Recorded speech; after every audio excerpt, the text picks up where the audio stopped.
set me on the path towards comedy, towards doing what I'm doing now. But I feel like I worked through it a lot through stand up, through therapy, through talking with people close to me. But now I'm just like, now I don't know what I'm doing anymore because I was using comedy to kind of like deal with those issues. And now I feel like I dealt with those issues, and now I just don't know what to do with comedy anymore. Ran dry. I feel like I ran dry. So now sometimes I feel like I'm looking for problems just to have something to talk about on stage. Material, but that could be why. Well, yeah, my friends back home would stop coming. They would stop coming to my shows because are you still talking about the family stuff? I'm like, yeah. But now I'm trying to get them back to my shows. I'm not talking about it anymore. Guys, it's safe to come back, and it's getting over that. And that's the thing is I want to evolve. I don't want to be. It's about the stuff that's happening around you all the time. I don't want to be. I'm 29. I don't want to be the 30-year-old talking about his mommy issues anymore. So believe me, I'm 48 now. I'm not a successful comedian either. That's the thing. It's like I was working on all these family issues, and I was building up steam, and now I think I'm decent personally, but I'm still like professionally. I'm not like comedy makes up like 5% of my income. So I'll hang out at these comedy clubs, and like I don't know how to talk to the people that run the comedy clubs. You know, if I was just social with them and friendly, I could be performing there tonight instead of being in fucking London right now. Next comic on the stage is hilarious. Put your hands together for Mike Lemme.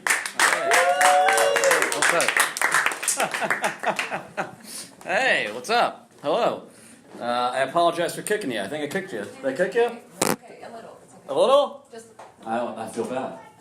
I feel bad about that. What's your name? Courtney. Courtney? From the bottom of my heart, I apologize. Forgive you. How's your night going? It's going good. I wasn't asking. I was asking Courtney. Did I kick you on the way to the stage? No. No. Now I feel. Courtney, you want to hear about the past couple weeks? Please tell me. All right. Courtney, I was in Rome yesterday. Okay. Rome. Italy. Why? Before that, I was in Paris, France. You might have heard about it. I don't know. Have you heard? And before that, I was in London, England. Why? I was there for a week each. I went to London, Paris, and Rome for a week each. And I did comedy there in a conference room I rented. I rented conference rooms in London, Paris, and Rome, and I did comedy shows in there to 6 to 8 people. Why? Courtney, why? Why the fuck did I do that? And you know what? I sold them out. I sold out every conference room show I did. We're talking in the past 3 weeks, I've entertained up to 21 people. And 3 different countries. But the question remains, why? Why the fuck did I do that? Is this already the weirdest comedy show you've been to? Weirdest venue. Weirdest venue, Yeah. okay. For a comedy. Yeah. But I've been to work, where comedians work groups stuff. Yeah. So this isn't strange, but the venue is odd. Dude, I wanted to come because it was a conference.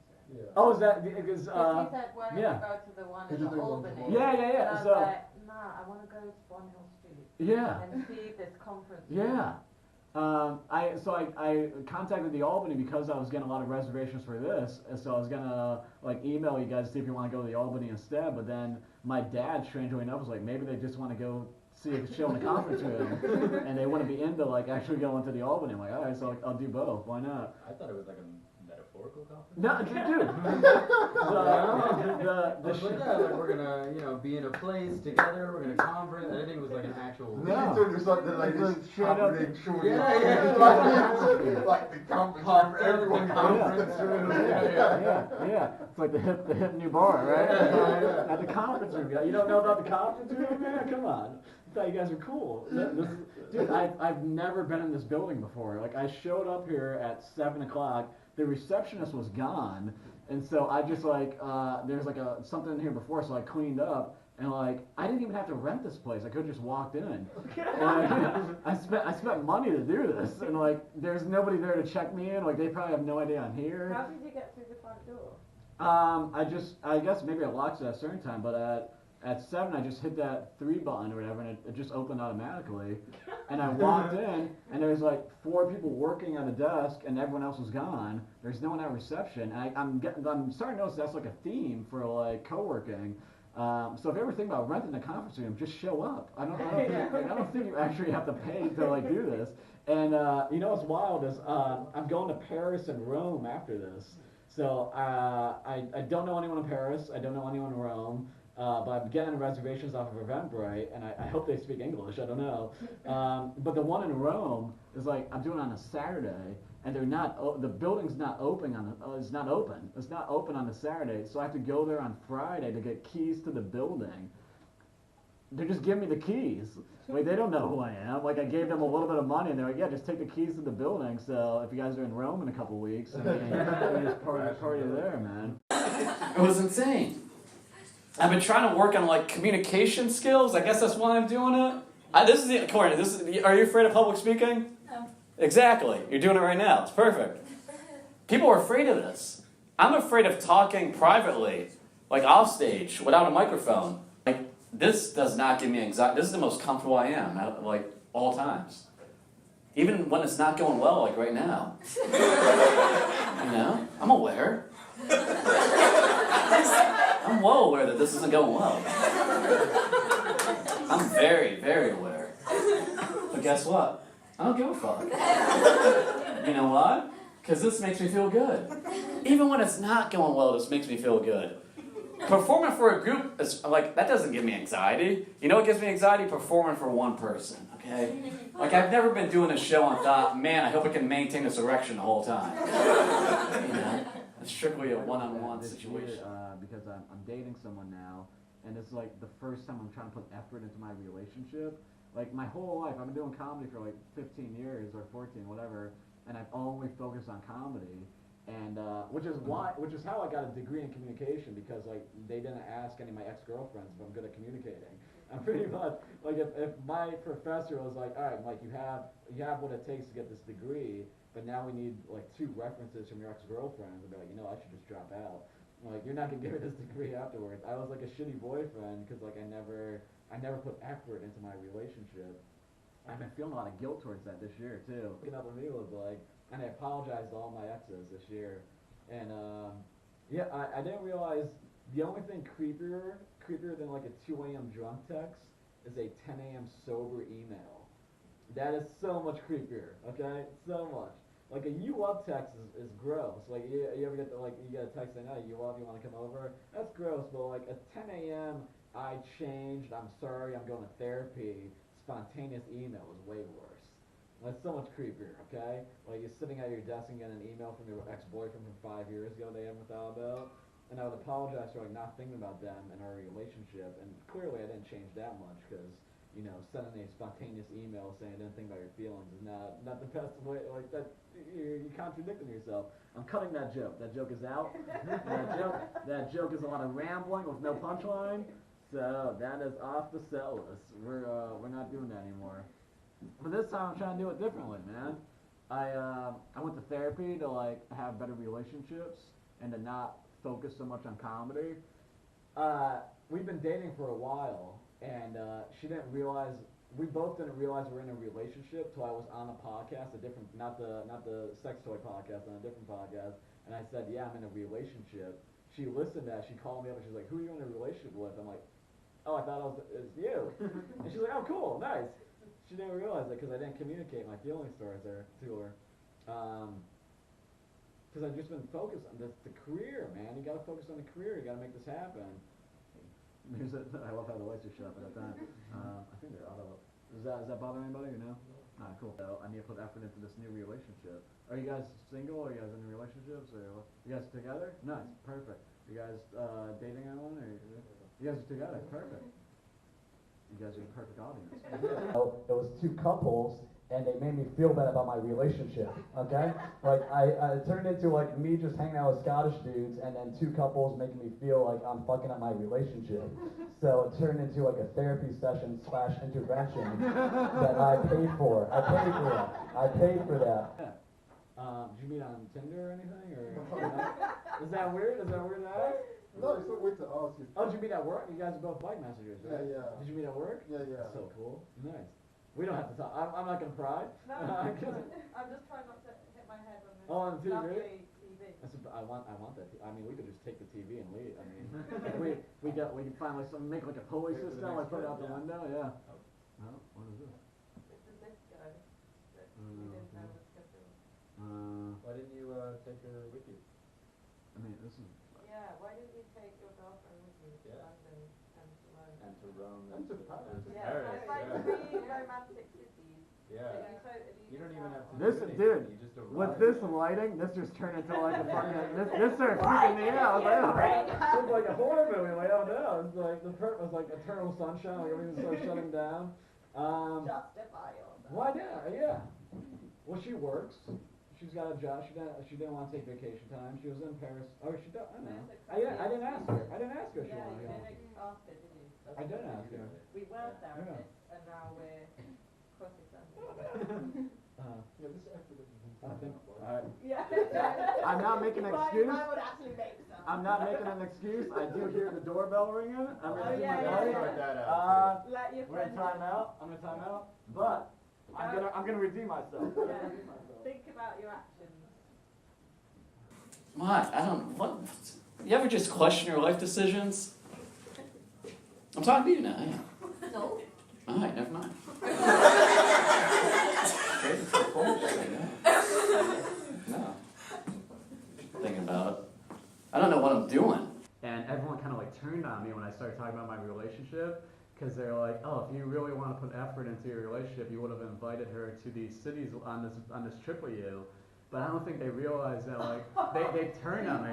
They turned. Everybody got mad at you. They got mad at me. It's like I paid for my own intervention. You know? Like the whole table just turned on me. They're like, why didn't you invite your girlfriend on this trip, Mike? Why didn't you, Brad? Because I'm sleeping on people's Not go couches. there. No, but it's a great question because I think I didn't explain this well enough. As I'm crashed on couches. Like in London, I slept at a Airbnb. not even Airbnb, couch surfing. No, I love that. Do you do couch surfing? Well, it used to be better because it was .org, now it's .com. It's different. It's different. No, it does, but it's like there's some like I thought my family stuff was sad. There's some sad shit on couch surfing that I didn't read the guy's whole profile when I moved in. Apparently, when I got there. Golden rule. Like there's one line I missed out on, and I got to the part where because in the profile, his profile says when you message me, say you acknowledge everything. Like it said I accept the terms and conditions. That was what was in his profile. Just say you accept the terms and conditions, so I know you read the profile.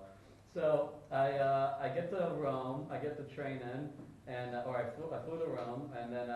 This guy meets me at the bus station or the train station, whatever, and then one of the nicest people I've ever met in my life. Sweet, kind dude. He gets me at the train station. We walk to his apartment. He's making small talk with me, talking about like house in New York. He's telling me about what he does here in Rome. We get to his apartment. He cooks me breakfast. We're having a beautiful conversation. He goes off to work, I go off to do my thing. He's like, do you want to come back at 7 for dinner? And I say, yeah, sure. And he gives me like an adapter for my stuff. I didn't have the right plug, so he gives me that. And then I go out during the day, have fun, I come back. 7 o'clock we have dinner together, right? We're having a beautiful conversation about anxiety and overthinking things and like guilt and like how to overcome your guilt and how to become a better person.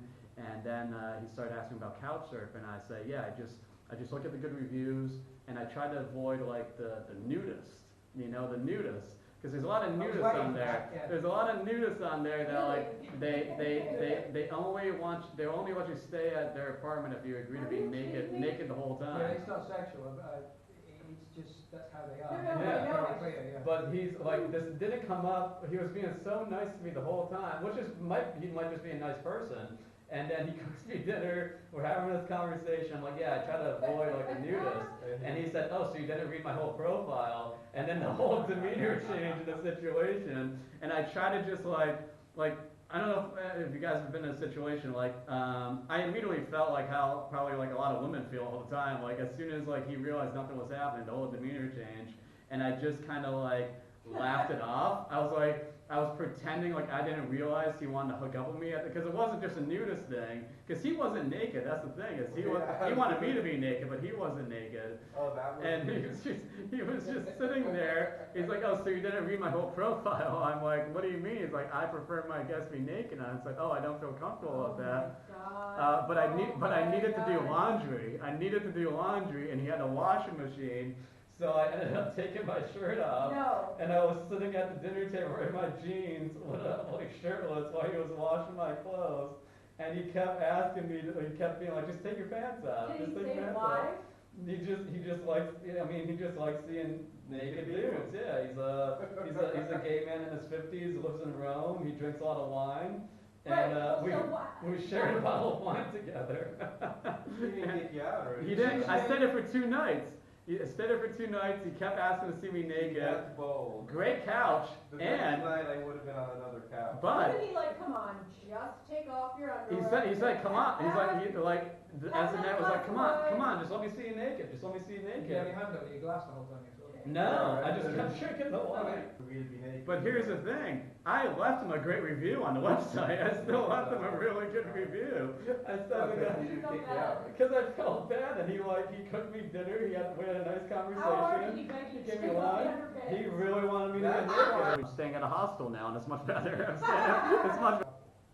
But I'm not gonna have her unless she wants. But that's saying. Oh, now maybe she wanted to. Yeah. I didn't ask her now because I just assumed she didn't want it. Because She the might fun, love the it. fun part Right. is being in Rome. Yeah, because now I'm here by myself, and I'm like, it would be so much better if she was here. If you didn't ask, did you? I didn't ask her, and she's so supportive, and she's definitely the most supportive person I've ever had in my life. We have the same anxieties, which is great. Like meeting someone that has the same problems that you do, because you can I think that's the only thing stronger than love is hatred for your anxiety. Even just watching a movie gives me anxiety. Took me a while just to be comfortable spending the night watching Netflix together. I felt like, oh, I gotta get out, I gotta go do a show, but you gotta put time, and if you wanna be in a good relationship, you gotta be there. And the anxiety thing is great because it's the first time I've ever been with someone who we can work through things together. We don't fight either. We don't fight, we just break up. That's what we do. We've broken up twice in the past 4 months. Right. And it's because of me. I'm always the one running away. The noise for Mike Lemme! Thank you guys so much. Thank you for being here. We're doing great. One more time for both comedians. One more time. Nice. I gotta say, this is going much better than I thought it was gonna be an hour ago. this is going so much better. You guys are almost laughing as loud as the coffee machine. We will get to that point where you're laughing louder than the coffee machine is grinding. My favorite audience members are you guys, especially the woman in the corner who cannot see anything right now. I can see it all through the mirror. That's just crazy. What's up? What's your name? Charlotte? Je m'appelle Mike. Did I do it right? Yeah. Je m'appelle Michelle? Yeah. No. No, it's Mike? No? Okay, never mind. I don't know. I have been in Paris for about 4 days, and I don't know what I'm doing. Anyone else? Anyone else don't know what they're doing? And I'm not talking about in Paris, I'm talking about in life. Yeah. What's your name again, man? Rishi. What are you doing? Studying. I don't know why. Studying, and I don't know why. What are you studying? Computer science. Computer science. Okay. Today I ate a box of pasta. Has anyone else had that pasta box? Yeah. Yeah. And you know how the pasta box is $4 or $3? No, it's I got one for $2.90, and it was delicious. And that's when I realized I need to make some better life decisions. Because I didn't even microwave it. I ate it cold. Oh. And I still thought it was delicious. That was the best meal I've had in the past couple days. I am here. I know why I'm here. I rented a meeting room to perform in tomorrow. Because there's nothing else going on in Paris tomorrow. I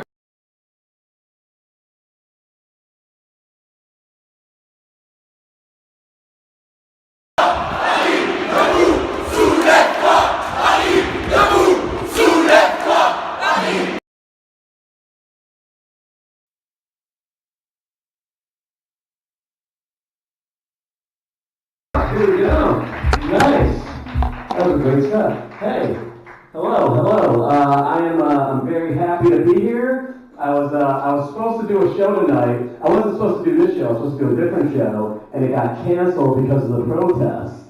But it was probably for the best, because I was gonna do a show in a meeting room that I rented. I rented a meeting room that holds 8 people. Okay, so if you think this show right now is weird, it's not. This could be 10 times weirder. I rented a meeting room in Paris to do comedy in for 8 people. And by the way, I sold it out. I sold out the conference room. But I got a text today saying the cafe was closing early because of the protests. And I'm kind of bummed out, but also it's kind of for the best, you know, because that might have been weird. You know, like, you don't be a weird show if getting tear gas on the way to the show is better than the actual comedy show. And so that's when I love her more than I've ever loved anyone else in my life, and I'm just trying to make sure I don't fuck this up, really. So this whole, like, I'm using comedy as a way to talk about this shit because that's the only way I know how to talk is through stand-up. And I know it's not like the healthiest thing to do, so I also have been going to see a therapist too. I went to therapy for a while, and my therapist told me that, like, if you want to be in a good relationship, you gotta have a good relationship with yourself. I'm like, whoa, that's some therapy shit right there. That's some heavy duty 101. That has been the most helpful part of like being in this relationship. Is like in my past relationships, I never thought about her. Like that's how fucked up I was. Like the key. Did you realize the key to like communicating is you're shutting the fuck up sometimes? Like I didn't realize that like the key to a good relationship is listening. I didn't know. Like when I got my degree in communication and I didn't take a class on listening. You know, like if I could go back in time, that like my core classes should have been like. Networking and also shutting the fuck up, you know, that would have been so much better. Like, I thought I ruined all my relationships when if I just listened to my girlfriends at the time when they said you're not ruining this, it would have been fine. But I like overthink everything, like, oh, I'm fucking this up. I'll do it. And then I went to therapy. I only went to therapy for 7 months. 7 months was it. And I stopped going because my therapist graduated. It's a real thing. My therapist was an intern. I didn't realize how broke I was until my therapist graduated. I didn't realize that at all. It's like one day she walked in and like I was making this is so crazy. This is gonna fucking really weird. One day he's still working. We're shutting the lights off on him. One day I walked in and she's like, Mike, this is our second to last session. I'm done. And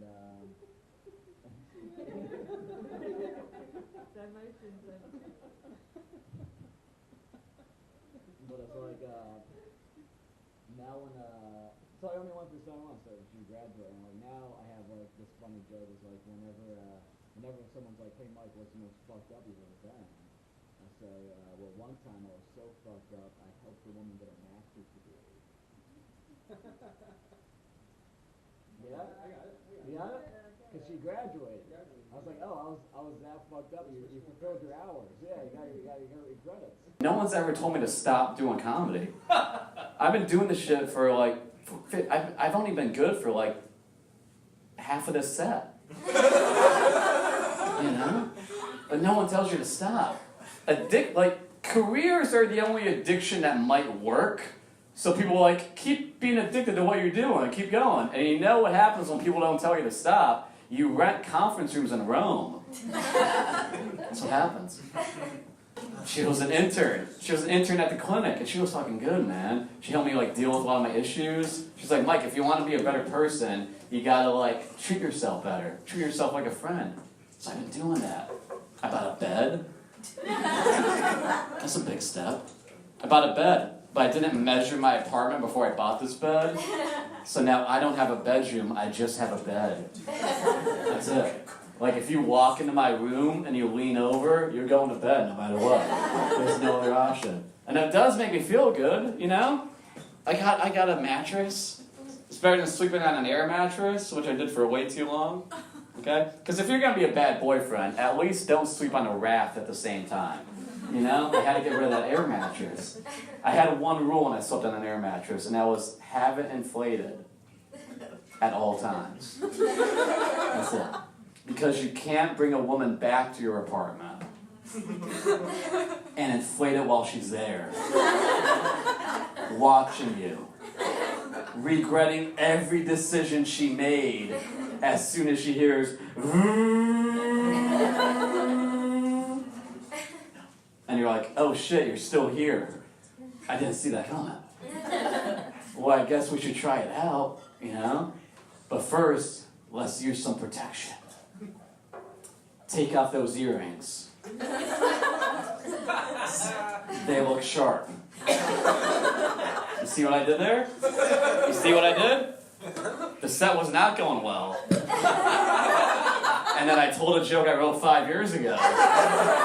And it got better. It got better, you know? Sometimes you gotta be in the moment, but also be like, you know what, I don't want to ruin their night completely. When I tell a joke that kind of works.